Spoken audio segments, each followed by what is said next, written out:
दोस्तों आज हम बात करेंगे रामचरितमानस के गूढ़ रहस्यों की।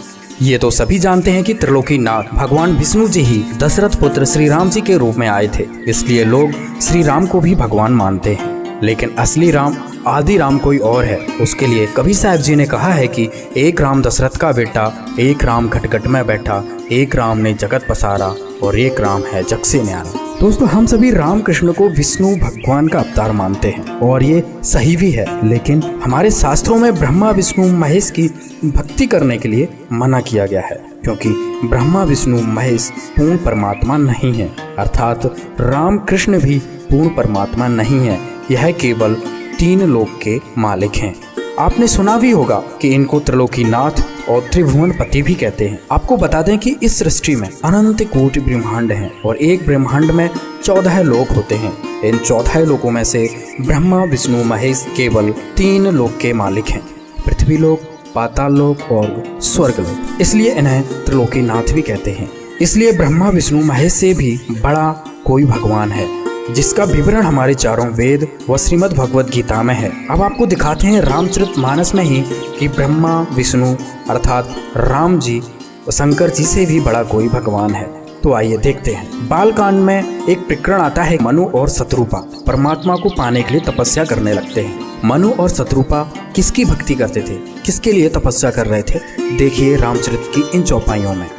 बालकांड दोहा नंबर 143 चौपाई नंबर 3, जिसमें लिखा है, नेति नेति जय वेद निरूपा, निजानंद निरुपाधि अनुपा, शंभु विरंच विष्णु भगवाना, उपजहि जासु अंश ते नाना।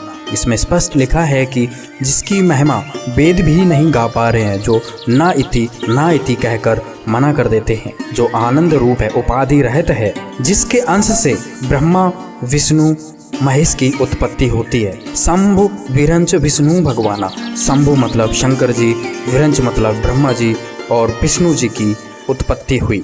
तो वो फिर कौन है जिससे इन तीनों देवों की उत्पत्ति हुई? देखिए बालकांड का दोहा नंबर 143 की चौपाई नंबर 1, जिसमें लिखा हुआ है, करहि आहार साक फलकंदा, सुमरहि ब्रह्म सच्चिदानंदा।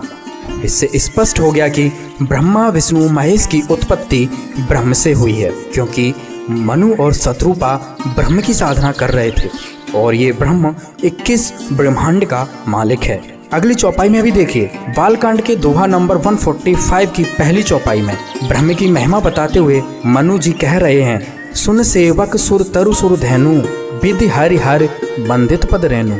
सुनिए, आप सेवकों के लिए कल्पवृक्ष कामधेनु हैं। आपकी चरणों की वंदना ब्रह्मा विष्णु महेश भी करते हैं। इसमें स्पष्ट लिखा है, विधि हरि हरि बंदित पद रेणु। विधि मतलब ब्रह्मा, हरि मतलब विष्णु, हर मतलब शंकर जी, वो भी इस ब्रह्म की वंदना करते हैं। इससे स्पष्ट हो गया कि ब्रह्मा विष्णु पूर्ण भगवान नहीं है, इससे बड़ा ब्रह्म है। आगे की चौपाई में देखिए, जिससे और भी स्पष्ट हो जाएगा। बालकांड दोहा नंबर 149 की चौपाई नंबर 6, इसमें स्पष्ट लिखा है कि तुम ब्रह्मादि जनक जग स्वामी, ब्रह्म सकल और अंतर्यामी। अर्थात तुम ब्रह्मा आदि मतलब ब्रह्मा विष्णु महेश, तुम ब्रह्मा आदि के जनक हो, सबके हृदय में रहने वाले ब्रह्म हो। स्पष्ट हो गया यहाँ पर। और संत रामपाल जी महाराज जी ने अपने सत्संगों में बताते हैं कि ब्रह्मा विष्णु महेश के पिता ब्रह्म हैं, जिसे काल भगवान ज्योति निरंजन कहते हैं, तथा इनकी माता दुर्गा जी हैं। रामचरितमानस में भी देखिए कि ब्रह्मा विष्णु महेश की माता दुर्गा जी हैं। बालकांड 47 की पहली चौपाई, इसमें लिखा हुआ है, बाम भाग्य शोभित अनुकूला, आदि शक्ति छबनिध जगमूला। सभी जानते हैं कि दुर्गा को आदि शक्ति कहते हैं। जो ब्रह्म के बाईं तरफ दुर्गा जी आदि शक्ति सुशोभित हो रही हैं। चौपाई में लिखा हुआ है, बाम भाग्य शोभित अनुकूला, आदि शक्ति छबनिध जगमूला। अर्थात ब्रह्म के बाईं तरफ दुर्गा जी आदि शक्ति सुशोभित हो रही हैं। अगली चौपाई में स्पष्ट लिखा है कि जासु अंश उपजहि गुण खानी। अर्थात दुर्गा जी के अंश से उपजी गुणों की खान उपजी। क्या? जासु अंश उपजे गुण खानी, अगणित लक्ष्य उमा ब्रह्मानी। अर्थात इस चौपाई में स्पष्ट लिखा है कि दुर्गा जी से ब्रह्मा विष्णु महेश की पत्नियों की उत्पत्ति हुई, लक्ष्मी, उमा और ब्रह्माणी की। इससे स्पष्ट हो गया कि ब्रह्मा विष्णु महेश के माता पिता ब्रह्म और दुर्गा जी हैं।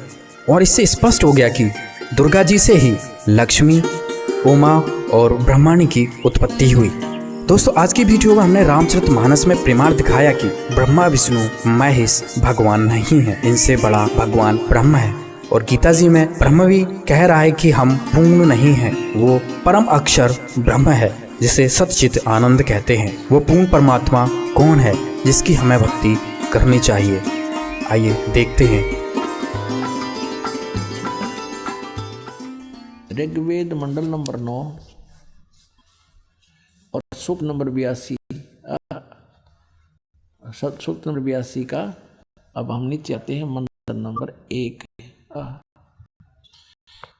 सर्वोत्पादक प्रभु यानी सबकी उत्पत्ति करने वाला भगवान, प्रकाश रूप, तेजोमय रूप वाला, उसका तेजोमय शरीर है, सद्गुणों की वृष्टि करने वाला, पापों का नाश करने वाला, पापों को के हरण करने वाला, राजीव राजा के समान। ये राजीव राजा के ये 269 पृष्ठ पर, ये 270 पर पढ़ाएंगे आपको। के समान दर्शनीय है, देखने जोगा दर्शनीय माने साकार, और वह है पृथ्वी आदि लोक लोकांतरों के चारों ओर शब्दमान हो रहा है।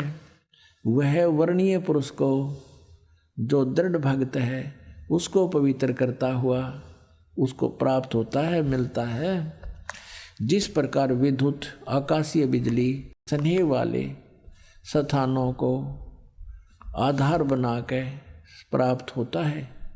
अच्छा, यहाँ देखना उसका उद्देश्य क्या है। ऋग्वेद मंडल नंबर 9 सूक्त नंबर 82 पर आ गई। हम पहला मंत्र पढ़ दिया, दूसरा और पढ़ाते हैं। हे परमात्मन, उपदेश करने की इच्छा से यानी ज्ञान देना आते हो, तत्व ज्ञान की इच्छा से आप महापुरुषों को प्राप्त होते हो, और आप अत्यंत गतिशील पदार्थ के समान यानी बहुत तेज चलने वाले पदार्थ के समान हमारे आध्यात्मिक यज्ञ को प्राप्त होते हैं।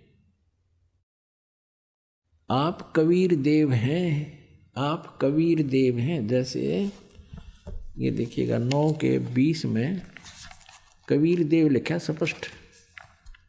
ये देखिए ऋग्वेद मंडल नंबर 9 और सूक्त 20 का मंत्र 1, यहाँ स्पष्ट लिखा कबीर देव है, कबीर देव है। कबीर देव जैसे यजुर्वेद ऐसे ही कबीर देव है। कबीर रे ऊपर है, देव है, कबीर परमेश्वर। वह कबीर ये लिखना था, वह कबीर परमेश्वर है, वह कबीर परमेश्वर है। इतना इसका कवि का अर्थ मेधावी लिख दिया। कवि का अर्थ कहते कवि लिख दो, काव्यकार। मेधावी और सर्वज्ञ लिखने का अर्थ इसका अनर्थ कर रहे हैं। ये यहाँ लिखना था वो कबीर देव है कौन?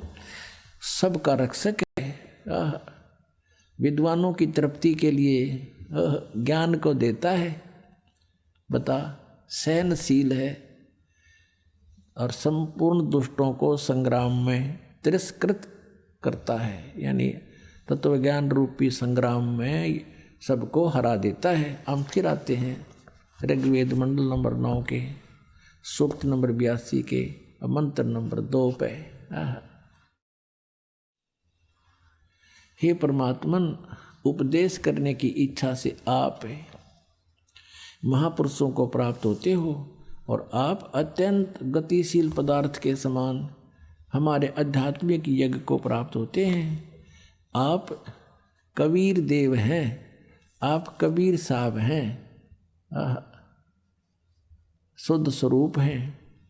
हमारे पापों को दूर करके हे अमर परमात्मा, हे सो मन अमर परमात्मा, हे परमेश्वर, आप हमको सुख दें।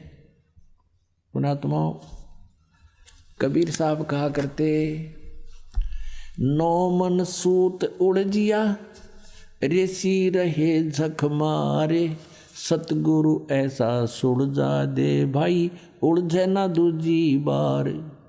कि ये ऐसा ज्ञान सुलझा देगा सतगुरु, यानी सच्चा ज्ञान देने वाला आध्यात्मिक टीचर, उसको सतगुरु कहते हैं। सतगुरु परमात्मा स्वयं आते हैं, वो सतगुरु की भूमिका भी करते हैं, सब ब्रह्मांडों का संचालन भी वहीं बैठकर करते हैं। और उन्होंने अपने अमृतवाणी सच्चिदानंद घन ब्रह्म की वाणी लिपिबद्ध करवा कर चले गए। उसको समझने की भी सबके बस की बात नहीं। इन वेदों को नहीं समझ सके तो उस वेद ने कैसे समझ लेगा? आम आदमी हो तो एक तत्व ज्ञान है।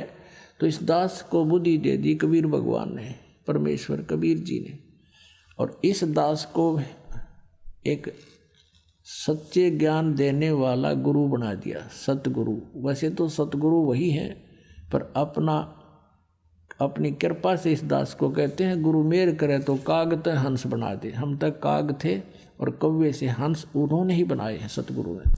अब वो परमात्मा, उसका नाम और क्लियर किया है। अब देखना, इसी ऋग्वेद तो आर्य प्रतिनिधि सभा के द्वारा ही प्रकाशित है, उसी को हम पढ़ रहे हैं। ये यहाँ से प्रकाशित है, ये आपको पहले भी दिखाया था। बार बार ये दिखाना अनिवार्य है कि देखो भ्रमित ना कर दिया आपने कि वो अपने घर की बना रहा होगा। ऋग्वेद मंडल नंबर 9 सूक्त 96 पा गई बाम 96 पे। पहले 86 82 सूक्त पढ़ा था 9वें मंडल का। अभी 16वें श्लोक में कहा है 96 ऋग्वेद मंडल नंबर 9 सूक्त 96 मंत्र 16 में। गुहम माने गुप्त, रहस्य में, चारु माने श्रेष्ठ, नाम माने नाम। ये तो हम पढ़ सकें आराम से। इन्होंने कुछ अपनी हिंदी भी कर रखी है। चारु माने श्रेष्ठ, गुहम माने सर्वोपरि रहस्य यानी सबसे गुप्त, और नाम माने नाम। इन्होंने चाहे कुछ भी अड़ंगा डाल दिया, तुम्हारी संज्ञा है। नाम का संज्ञा के मतलब नाम है, जो तुम्हारा नाम है। अब देखना, हे परमात्मन सर्वोपरि रहस्य, यह लिखना था जो गुप्त, गुहम माने गुप्त, चारु माने श्रेष्ठ, ये लिखे रहे हैं। नाम माने नाम लिख लेंगे। ये तो उलझाने की चेष्टा की है। जो तुम्हारी संज्ञा है, जो हे परमात्मा जो आपका रहस्य में गुप्त श्रेष्ठ नाम है, आप उसका ज्ञान कराए। है कोई इसमें उन्होंने कहा कि यजुर्वेद पढ़ना है, इब्ता हमने अक्सर आगे इनका यजुर्वेद भी पढ़ लिया। यजुर्वेद को कहा कर दे यजुर्वेद। अब वो हमारे लिए तो उंगलियां पाओगे, ये ज्ञान हमारे को परमात्मा ने पहले दे रखा है। हे परमात्मन सर्वोपरि रहस्य यानी आपका विशेष रहस्य वाला, यानी गुप्त, जिसको किसी ने ना बेरा, वो श्रेष्ठ, नाम माने नाम, आपका जो नाम है आप उसका ज्ञान कराएं। आप उपासक लोगों से स्तूयमान हैं, स्वाभाविक शक्ति से युक्त हैं, विद्युत के समान ऐश्वर्य के सम्मुख प्राप्त कराइए। हमको प्राणों की विद्या का वेता बनाइए। हे सर्वशक्ति संपन्न परमेश्वर, हमको इंद्रियों के नियमन का ज्ञाता बनाइए। अब यहाँ देखिए, अब 17 में, इसमें 16 में पूछा है आप अपने श्रेष्ठ नाम का हमें ज्ञान कराएं। इतनी सी बात है। 17वें में वो नाम बताया है, क्या लिखा है? शिशुम जगानम हरियंतम मर्दंती शुभंती वहीने मरुतो गणेन कबीर गिरभी कबीर गिरभी कावेना और कबीर संत सोमह पवित्रम अत्यति रेभन।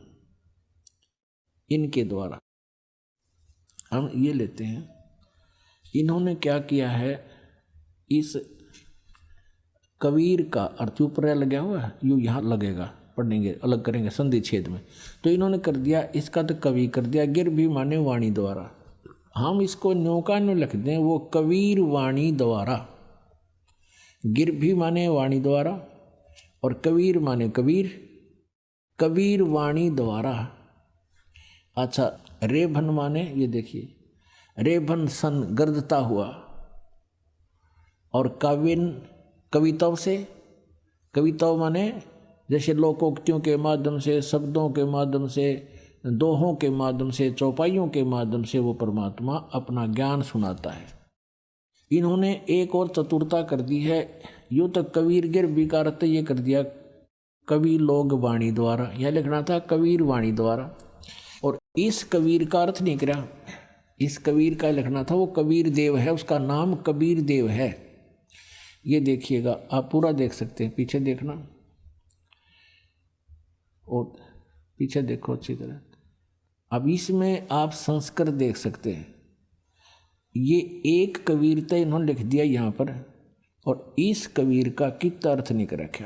ये संस्कृत शिशुम जज्ञानम हरियंत मर्जंती शुभंती मरुत वहीन गणेन कबीर गिरभी। इस कबीर गिरभी वाला कर दिया, कबीर गिरभी।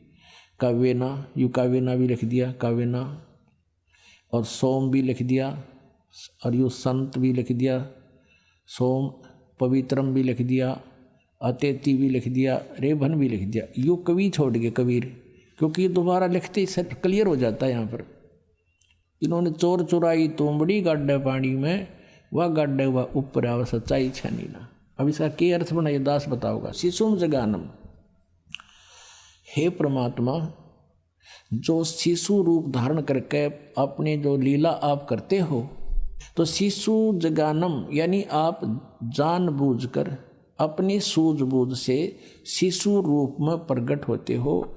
हरियंत माने यानी मानव के रूप में, मानव के बच्चे के रूप में, और आप